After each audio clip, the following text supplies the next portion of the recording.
Friend, कसे आहेत? बरे आहेत ना? मी पण बरी. हॅपी न्यू इयर तुम्हाला, नवीन वर्षाचं. आणि 2026 पण तुमचं चांगलं जाऊ, मस्त जाऊ, खुशी खुशीने जाऊ, तुमच्या इच्छा पुऱ्या होऊ, तुम्हाला जे पाहिजे ते भेटू, त्याच्या मागून मला भेटू. तुम्हाला आधी भेटू, नंतर मला भेटलं तरी चलं. आणि जशी मी तुमच्या फॅमिलीला पण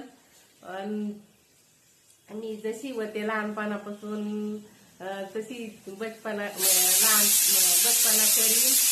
आणि मी काय बदलणार नाही, जशी आहे तशीच राहणार. वर्ष बदललं तर काय झालं, पण मी नाही बदलणार. आणि जिथे नेचरून राहायचं तिथे नेचरून पण राहणार आणि अशीच राहणार. तुम्ही पण माझ्यासाठी दुआ करा, मी पण तुमच्यासाठी प्रार्थना करते, तुम्ही माझ्यासाठी प्रार्थना करा. बाय.